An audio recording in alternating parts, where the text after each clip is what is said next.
woman or not. You know, not bodily, not the Benjamites. No. All right. Now we're going to go to Esther 15,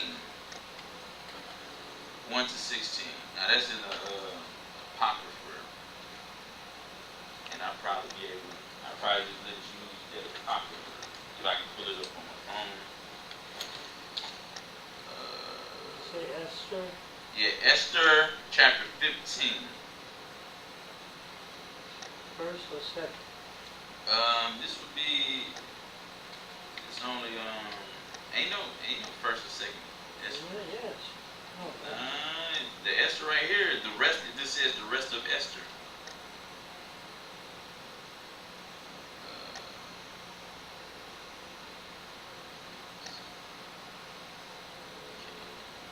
oh, the rest of it. No, I was looking at the wrong thing.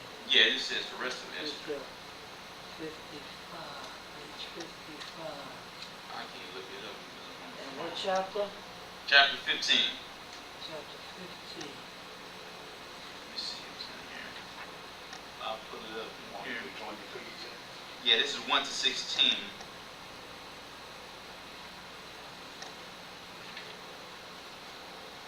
Esther. I don't believe I have. Here we go. 15. And upon the third day.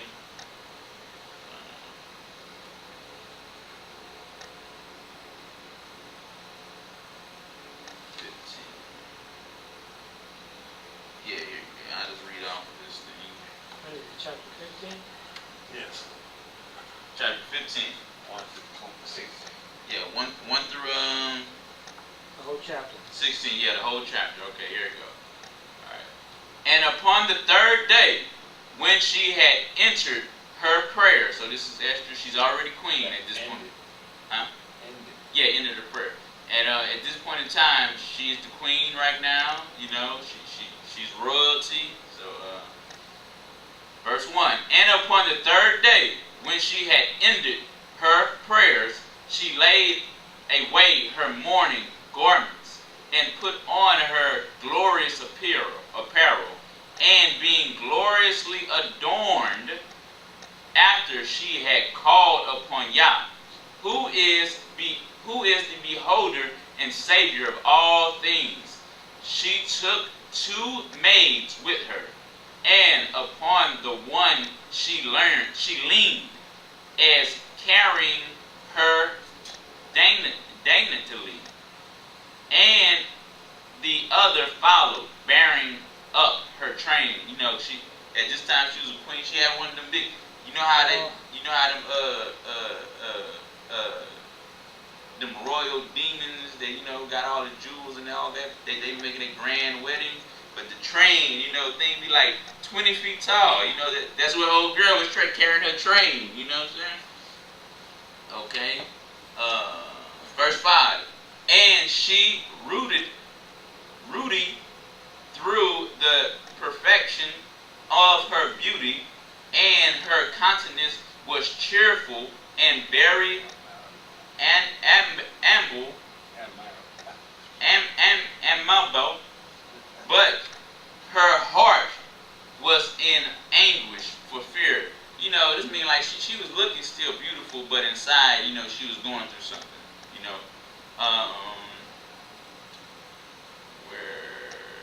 Verse 6. Then, having passed through all the doors, she stood before the king, who sat upon his royal throne, and was clothed with all his robes of majesty, all glittering with gold and precious stones, and he was very dreadful.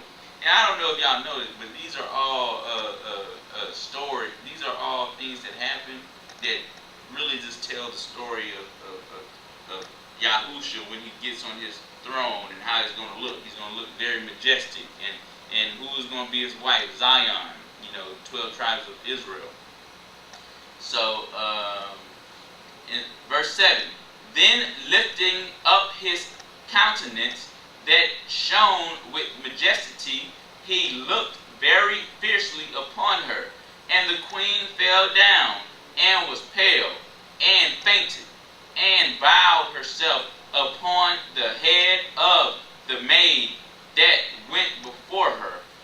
Then Yah changed the spirit of the king into mildness, who in a fear leaped from his throne, and took her in his arm, till she came to herself again, and comforted her with loving words, and said unto her, Esther, what is the matter?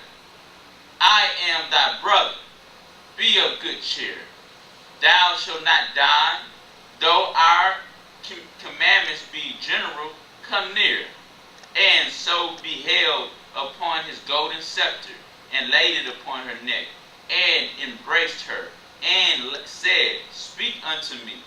Then said she unto him, I saw thee, my master, as an angel of Yah. You know, and you got to really think, this is really just foretelling the story of what's to come. How we're going to see Yahusha.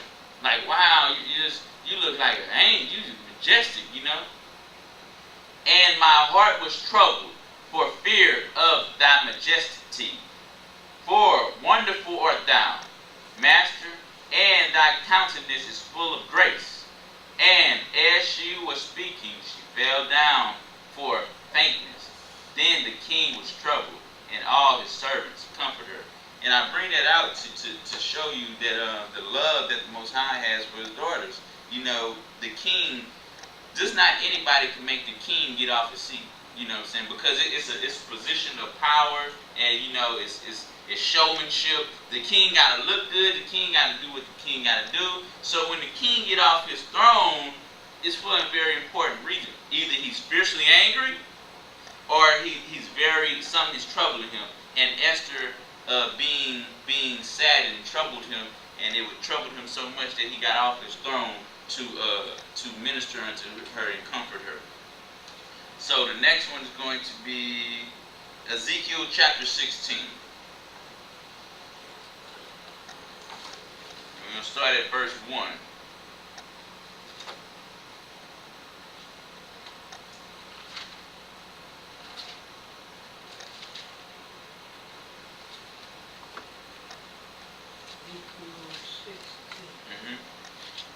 And read on down. Now again, Zion is looked upon, you know, as Yahushua's wife. So just take this that, you know, and just the love that, you know, he has for his bride, his daughters, you know, and so on. Okay, and Ezekiel chapter 16, verse 1. Again, the word of Yah came unto me, saying, Son of man, cause Jerusalem to know her abominations, and say, Thus said Yah unto Jerusalem, Thy birth and thy nativity is of the land of Canaan. You know, that's your inheritance. The land of Canaan, you know, going to be given to Zion. Thy father was the Amorite, and thy mother a Hittite. And as for thy nativity, in the day thou was born, thy navel was not cut, neither was thou washed in water to supply thee. Thou was not salted at all. You remember that flavor of 4 and 4 rub with salt, you know, because you know, Yah say Zion is the salt of the earth, and salt is flavor, you know. Before Yah was messing with Zion, you know, maybe they wouldn't coordinate it, you know what I'm saying? The rhythm wasn't there until Yah put that salt on them, and you know, everything was just James Brown, you know what I'm saying? Got the soul, you know what I'm saying? The salt, the soul. At all, nor swindle at all. None I pitied thee, to any of these unto thee, to have compassion upon thee, but thou wast cast out in the open field, to the loathing of thy person, in the day thou was born. And when I passed by thee, and saw thee polluted in thine own blood, I said unto thee, when thou wast in thy blood, live. Yea, I said unto thee, when thou wast in thy blood, live. So, Yah was walking by, he seen, metaphorically speaking, Zion, as a metaphoric female. He seen her, she was covered in blood, nobody was dealing with her, and he began to work with Zion. And I have caused thee to multiply as the bud of the field, and thou hast increased and waxen great, and thou art come to excellent ornaments. Thy breasts are fashioned, and thine hair is grown, whereas thou wast naked and bare. Now when I passed by thee and looked upon thee, behold, thy time was the time of love. They have matured, they are full out. She's a full out woman,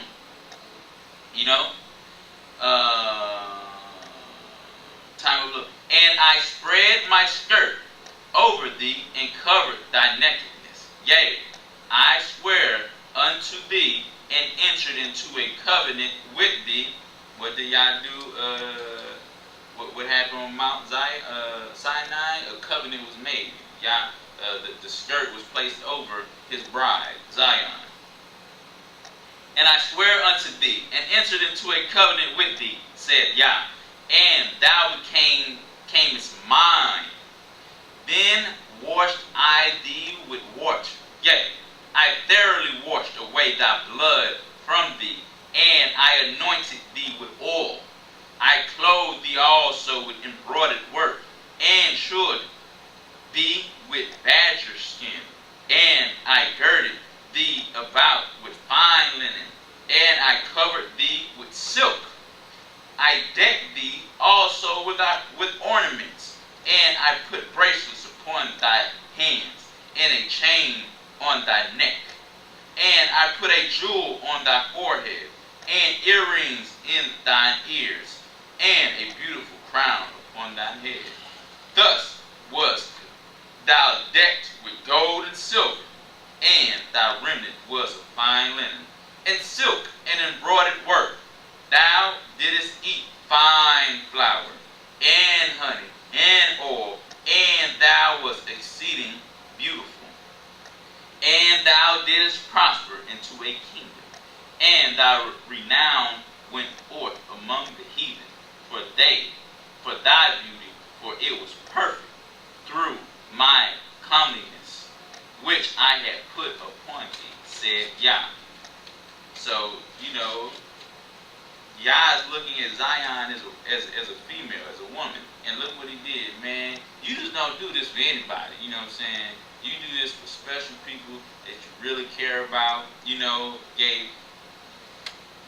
took Zion in the blood, and just matured her and put ornaments and gold and silver, fine flour, because Yah loves his daughters. That's why Yah is the epitome of a ladies' man. A lot of people don't know that. All you gotta do is read Psalms of Solomon, Ezekiel 16. Yah is the epitome of a ladies' man.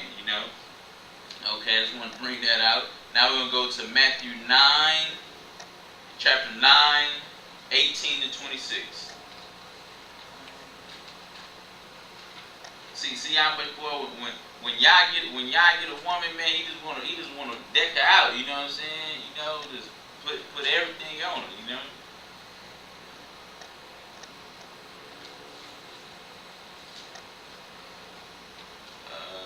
9, 18 to 26. Okay. While he spake these things unto them, behold, there came a certain ruler and worshipped him, saying, My daughter is even now dead, but come and lay thy hand upon her, and she shall live. And Yahusha arose and followed him, and so did his disciples. And behold, a woman which was diseased with an issue of blood 12 years. And was that's great, huh? We just read about Yahusha cleaning up Zion in their blood. And what is Yahusha about to do right now? Clean another woman up in her blood. Come behind him and touch the hem of his garment. For she said within herself, if I may but touch his garment, I shall be whole. What in Ezekiel 16 just happened? He said, I covered her with my garment, and she trying to get a part of his garment. Look at that. But she just touch it. She'll be made whole. But you get what I'm saying? It's the garment. She wanted to be covered by. Just give me a piece of his covering, you know. Verse 22. But Yahusha turned him about, and when he saw her, he said, Daughter. Look how he addressed her. Daughter. He didn't call her woman, female. When he say daughter, that is depicting a certain level of respect and love there. Daughter, be of good comfort. Thy faith hath made thee whole. And the woman was made whole from that hour. Just like what happened in Ezekiel 16. And when Yahusha came into the ruler's house and saw the minstrels, and that's 23:1, players, flute. It's flute players. I guess they was playing flutes. And the people making a noise. He said unto them, Give place, for the maid is not dead.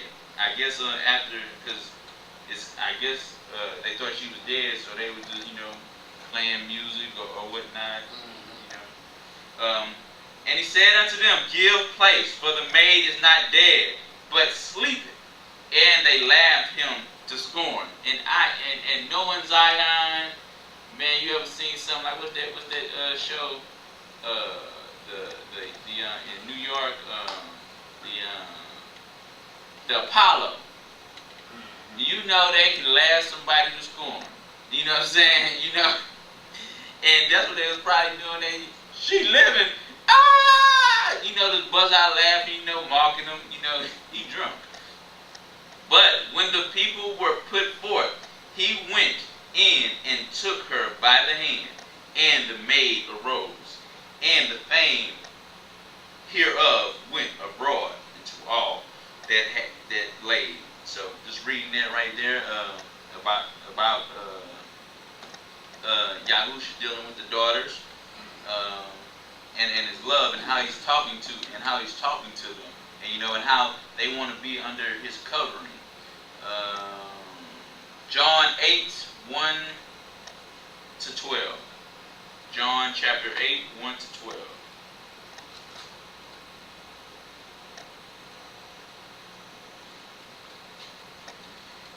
Yahusha went unto the Mount of Olives, and early in the morning he came again into the temple, and all the people came unto him. And he sat down and taught them. And the scribes and the Pharisees brought unto him a woman taken in adultery. And when they had set her in the midst, okay, because what is the reason why Yahusha had to come? Because his anointed people got trapped into the flesh. So they're like, man, I gotta go down here and clean them up. You know what I'm saying? And it was a process. You know what I'm saying? And that's why Moses is called the schoolmaster. The schoolmaster came to teach you the law, and then Yahusha came to show you the mercy and loving and healing, to set you in perfection for the kingdom. So you done learned the law, you done understood the mercy and all that, the love. So now you're more well-rounded. You know what I'm saying? Because the law is not done away with. You know, a lot of people say, well, Moses was the schoolmaster, and the schoolmaster is gone. That's the schoolmaster. The schoolmaster was just teaching you. The schoolmaster was just teaching you, setting you up for he that was to come. Because the scriptures say, "I am he who Moses spoke of." Okay, and verse 4, they say unto him, Master, this woman was taken in adultery, in the very act. Now Moses, in the law, commanded us, and it wasn't Moses' law, it was Yah law that he told Moses to write down in a book and to tell the people. Moses didn't go up to Mount Sinai and sit there and just start writing down laws. Oh yeah, this is going to be a good law. He just sit down and wrote what he was told to write. Now Moses in the law commanded us that such should be stoned. But what sayest thou? This they said, tempting him, that they might have to accuse him. But Yahusha stooped down, and with his finger wrote on the ground, as though he heard them not. So when they continued asking him, he lifted up himself and said unto them, He that is without sin among you, let him first cast a stone at her. And again he stooped down and wrote on the ground, and they which heard it, being convicted by their own conscience, went out one by one, being at the elders, even unto the least. And Yahusha was left alone. So this is an intimate time right here. You know, it's Yahusha and her. And Yahusha was left alone, and the woman standing in the midst. When Yahusha had lifted up himself, and saw none but the woman, he said unto her, Woman, where are those thine accusers? Hath no man condemned thee? She said, No man, Master. And Yahusha said unto her, Neither do I condemn thee. Go and sin no more. Okay, and that was in one. I think that's in read 12 too. Then spake Yahusha again unto them, saying, I am the light of the world. He that followeth me shall not walk in darkness, but shall have the light of life. So Yahusha, you know, knowing that this woman was doing wickedness, because he has such a love for the daughters of Zion, that he's trying to work with you. I'm trying to work with you. You know what I'm saying? I'm trying to get you in a space that you're restored. And he's showing mercy, and by doing this, he's showing other people mercy. Well, you know, now when they go to convict somebody, they part gonna be pricked. Well, you know, last time we tried this is what happened. You know what I'm saying? Because it is a time of mercy and love and forgiveness. So now we're gonna go to Luke 7 to 36.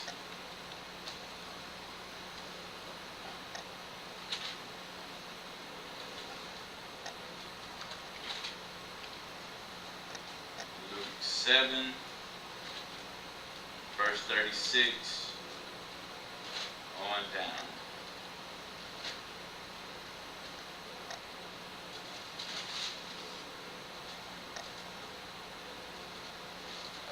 Probably going to be reading till 50. Yeah, 50. Okay. And one of the Pharisees desired him that he would eat with him. And he went unto them, Pharisee's house, and sat down to meat.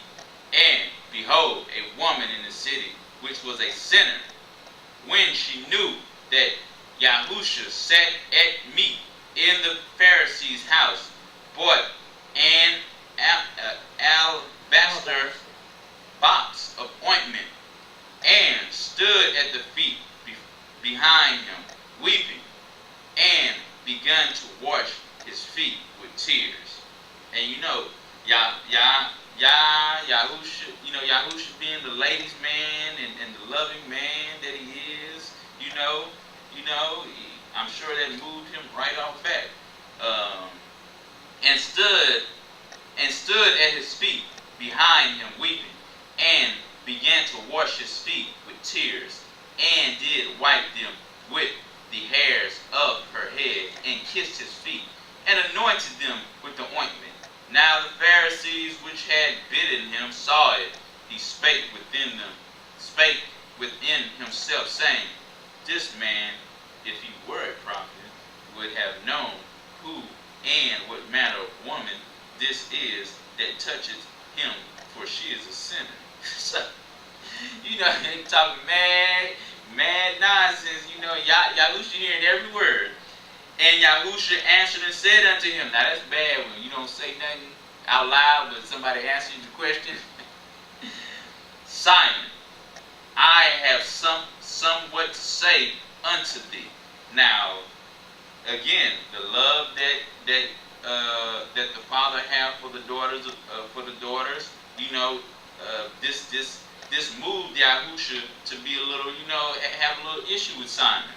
Simon, I have something what to say unto thee. And he said, Master, say on.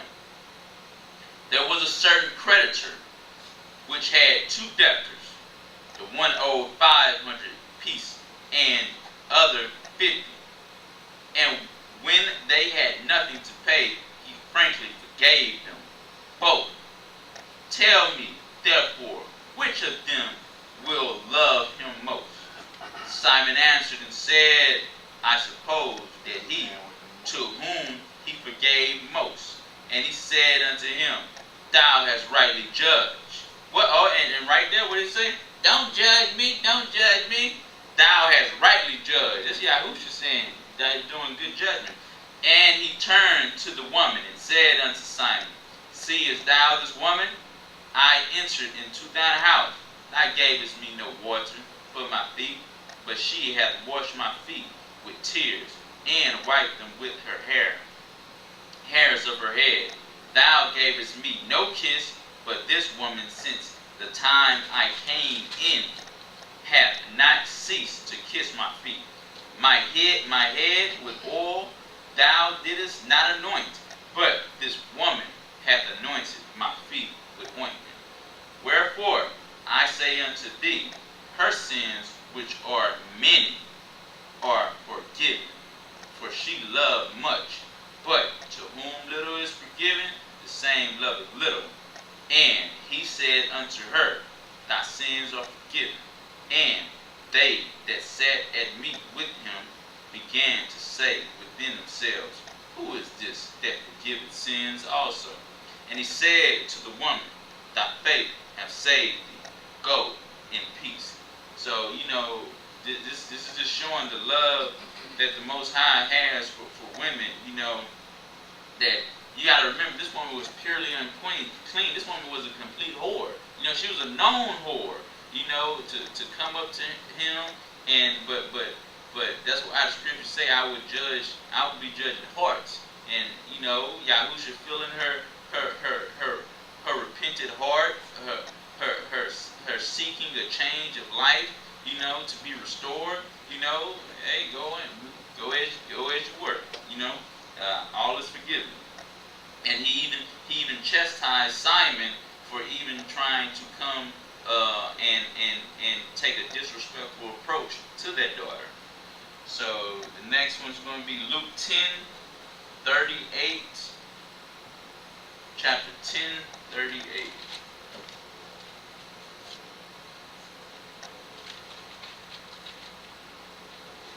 On down to 42. Now it came to pass, as they went, that he entered into a certain village, and a certain woman named Martha received him into her house. And she had a sister called Mary, which also sat at Yahusha's feet, and heard his word. But Martha was cumbered about much serving. She was concerned about doing a task. And come to him and said, Master, doest thou not care that my sister hath left me to serve alone? Bid her therefore that she helped me. And Yahusha answered and said unto her, Martha, Martha, thou art careful and troubled about many things, but one thing is needful. But one thing is needful. But one thing is needful. And Mary had chosen that good part, which shall not be taken away from her. So,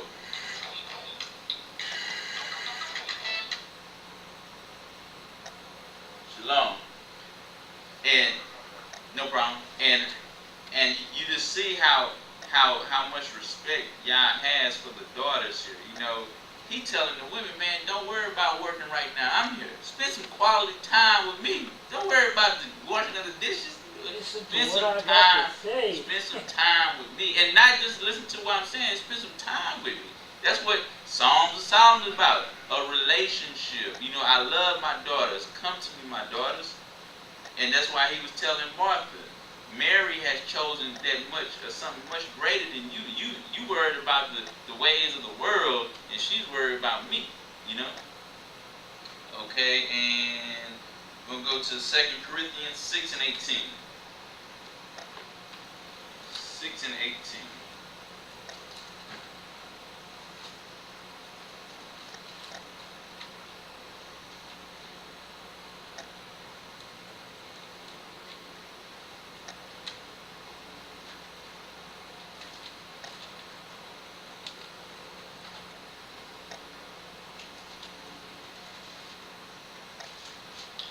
Matter of fact, 6 and 16. Chapter 18.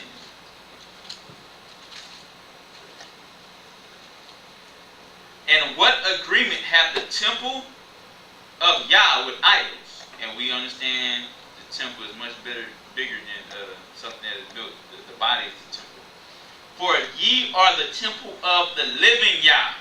And Yah has said, I will dwell in them, and walk in them, and I will be their Yah, and they shall be my people. Wherefore come out from among them, and be ye separate, said Yah, and touch not the unclean things. And I will receive you, and I will be a father unto you, and ye shall be my sons and my daughters, said Yah Almighty. Okay, Luke 24, 1 to 11. I'm going to do about one or two more after that. Luke 24, 1 to 12.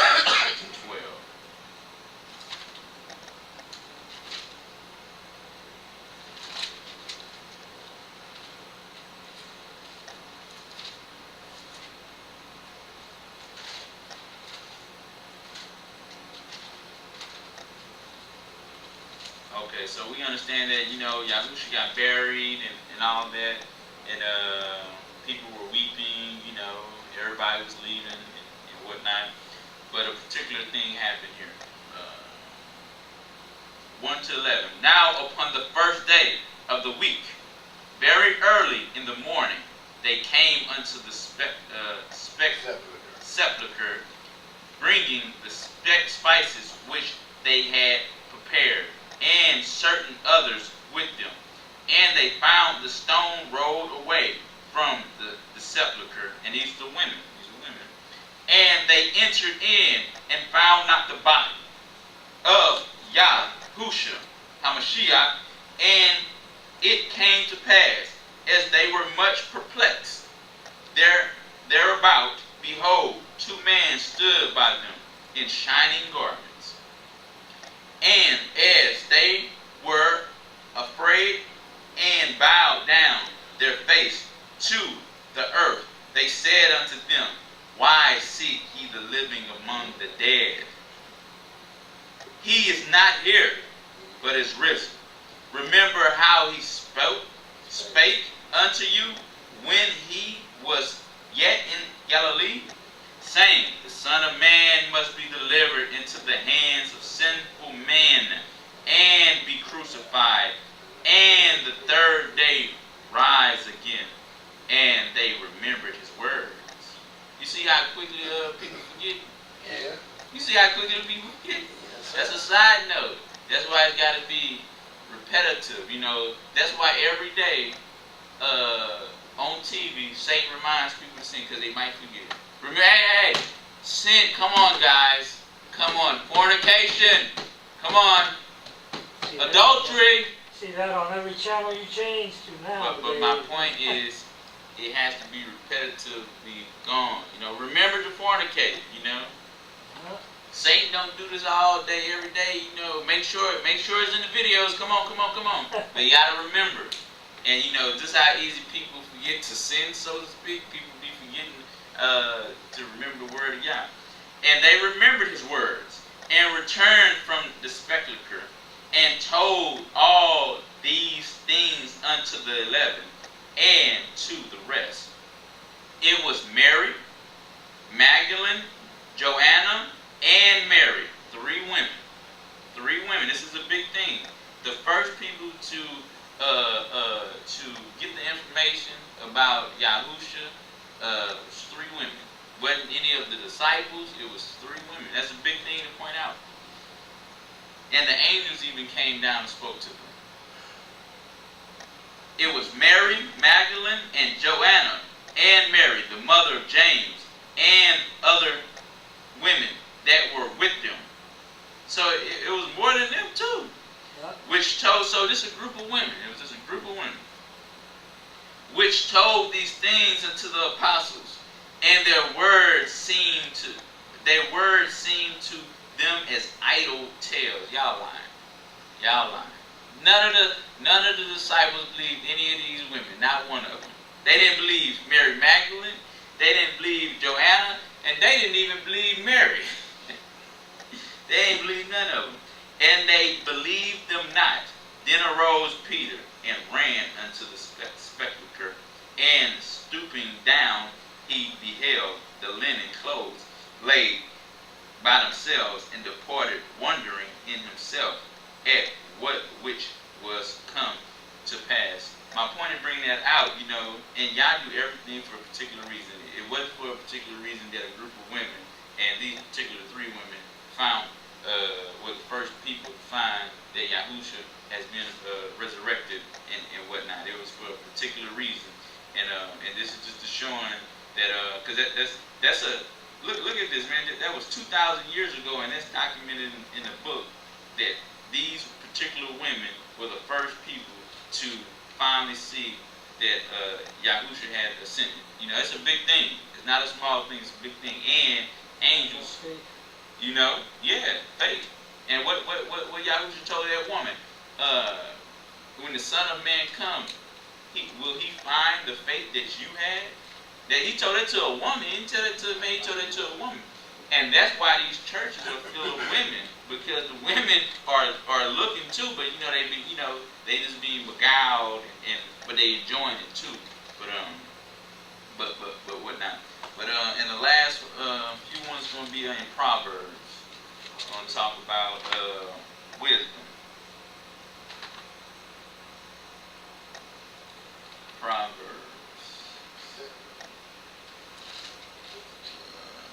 So we're going to probably go to chapter 1:20. Proverbs chapter 1:20 on down.